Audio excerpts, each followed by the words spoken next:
All right. Got a bunch of cool horns in the shop. But are you in the loop?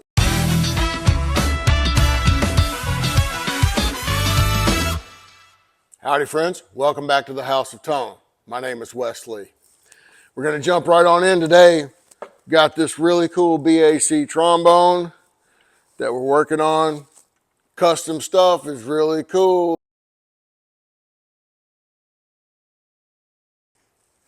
Man, this is a cool horn, huh? Look at this. These beautiful loops. Yeah, good stuff. Good stuff. Beautiful finish. Got this lovely scratch brush finish. Black bill. Nice. Rotor is semi-operational. We got this big ouchie dent right here from where it fell over. So, yeah, we're going to put it back together and we're going to take care of these dents and things. I've already done the slide. So I'm going to pull this down and get it chem flushed, and then we'll jump into the repair. Tuning slide was a little stuck. F slide is nice and loose. Yeah, that rotor is really bindy. You got this nasty dent down in the knuckle that could be contributing to the problem with the rotor. Real nasty dent there, and of course we have that one that we'll have to take care of.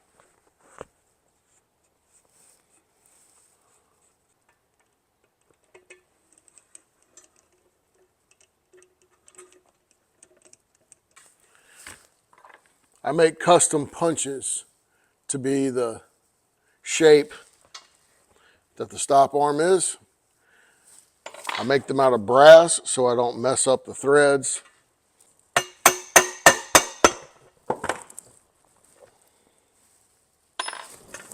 Ooh.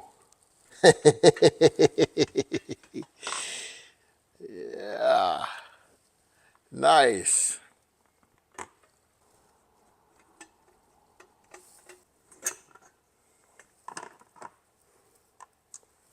There we go.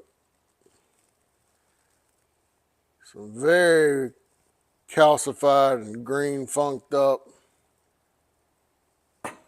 rotor casing.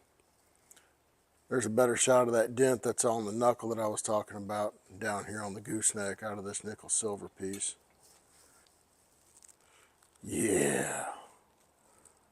Funky.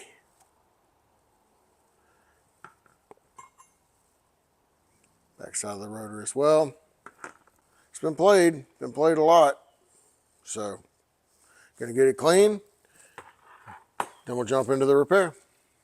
All right, now that we have all of our parts cleaned, remember the chemical flush process contains 3 specific areas. Number 1, degrease the parts. Number 2, soap the parts. Number 3, lime scale removal. We had a lot of lime scale build up on this instrument. And I'll bring you in so you can see how clean it is. So you remember how much green buildup we had inside the tube, so we got all that taken care of. These look really nice and shiny. And of course, you remember how crusty that rotor was. So this just came out fabulous. Now we can get on with our dent work. So, if you remember, we've got this nasty dent here, and we've got this nasty dent here. I believe I'm going to start with a rod and ball combo.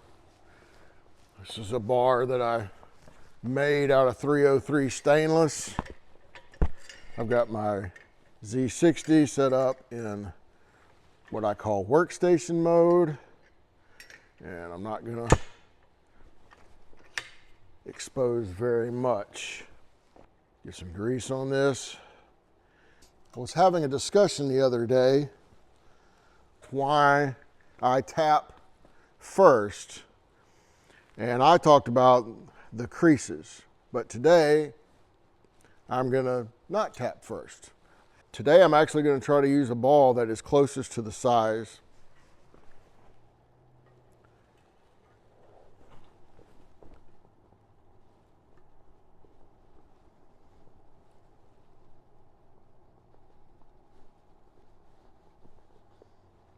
Okay, and I'm not liking what it's giving me. So I'm going to drop my ball size. I grabbed two choices when I was over at the wall of parts there, so let's have another go.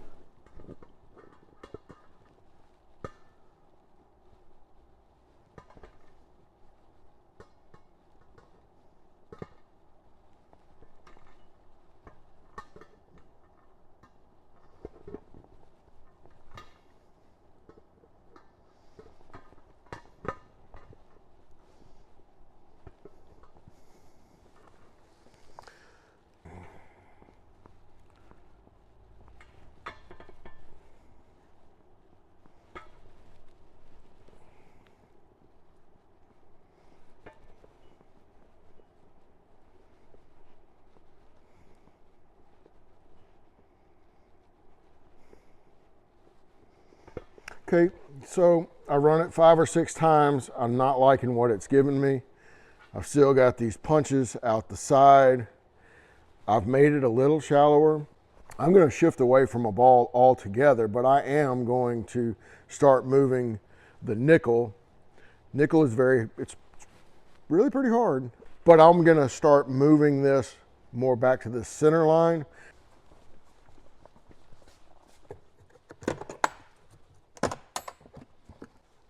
The reason that I can use a plug is because on this, the gooseneck is actually a straight piece of pipe.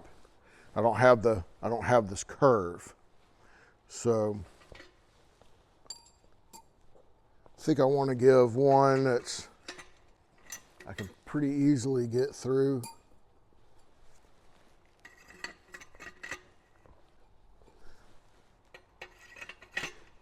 So this is going to be my first selection, and then these are more to size.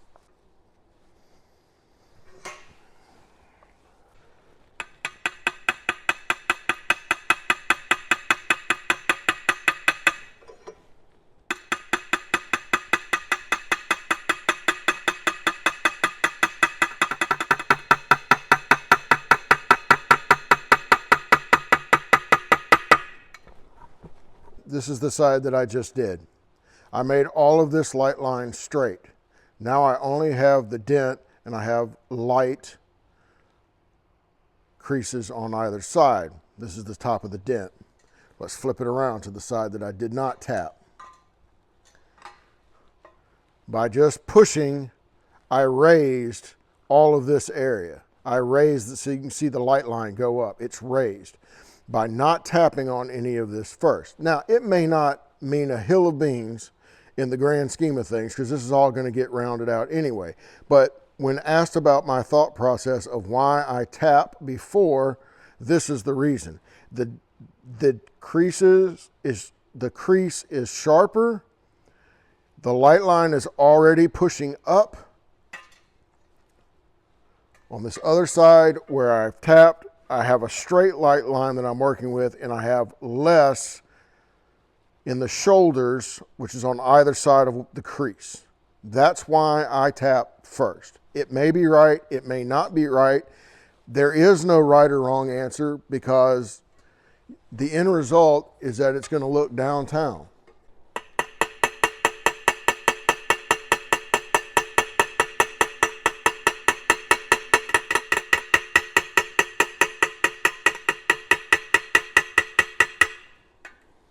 Now I'm just going to treat it like a trombone slide that's been severely damaged.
haven't made an attachment to fit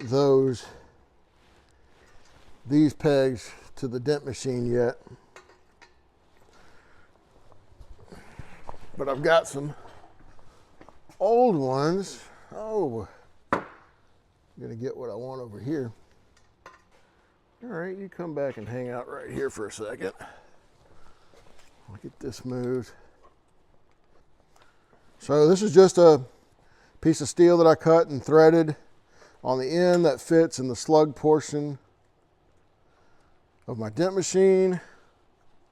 And then I'm going to use it's marketed as the flute roller, but I find that it works well for doing other things.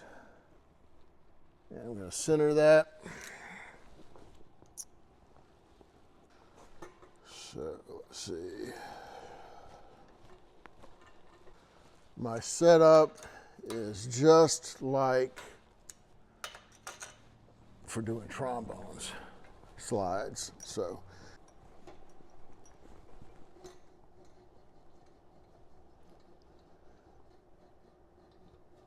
okay. This is where our dent was. It's all super nice and clean. Yes, there's a scar from where the cut was. That really came back nice. Really came back nice. Now we're going to get into this guy. I'm going to clean up and reset my workstation. All right.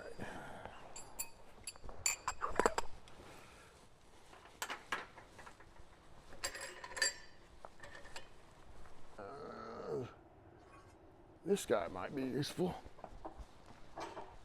So when we start talking about tools that will do these jobs, the ball sizes, the rod sizes, you have a long way, so it's going to want to flex your tool, right? So you want a shaft that's beefy enough. Okay. Now I'm going to bring you in close to show why, even though this is a really rigid, good setup, it's not what we should do. We have enough strength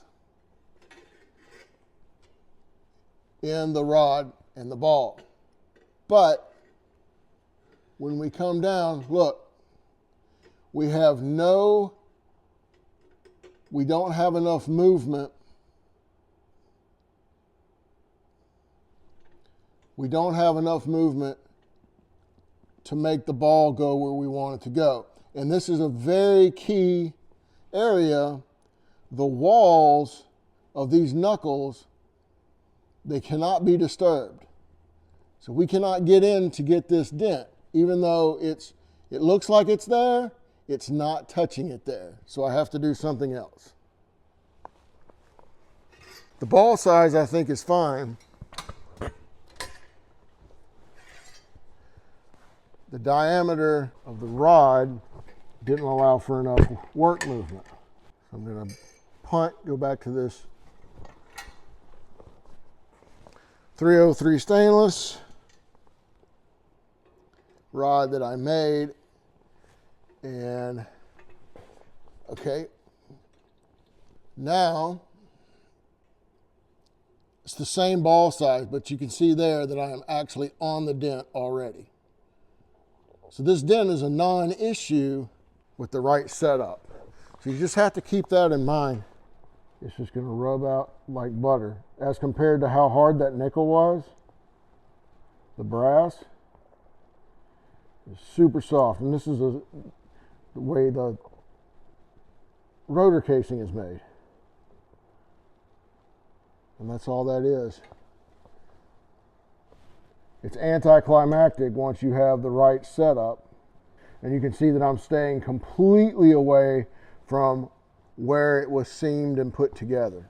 That's it. Came out great. Of course, the real tell is to make sure that the rotor drops into the casing, spins. That's how you know you did a good job. Okay, let's get this guy reinstalled. Bearing plate oil.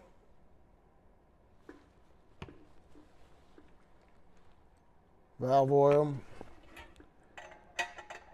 Drop it in, give it a spin. Bearing plate oil on the spindle. Orient the mission marks.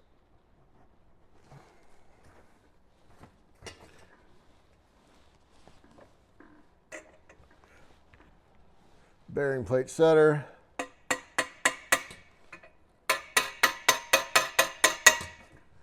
Gently push that down.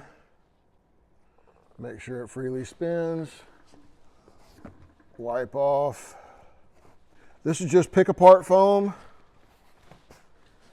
so that as I hold it, I'm not scratching the bell, I'm not hurting this surface, and it will just poke into the back of the spindle, will just set into the pick apart foam, and I don't have to worry about it. Put some more bearing oil to go.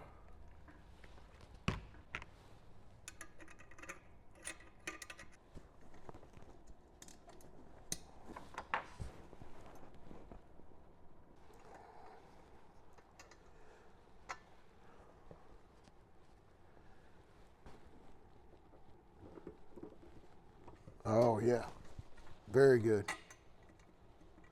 Quiet, smooth. Spring is a little heavy for my taste, but feels good. Some tuning slide grease and finish this off. Excellent. Slide grease.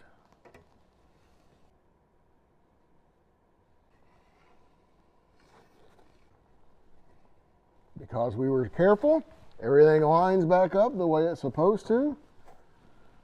Can almost not even tell that there was a problem at all. Well, all right, friends. Thanks for hanging out with me today.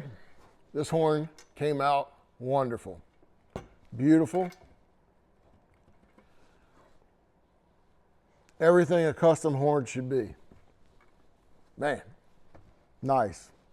Very nice. Thanks a lot, everybody. We appreciate the support. This is Wes Lee, signing out.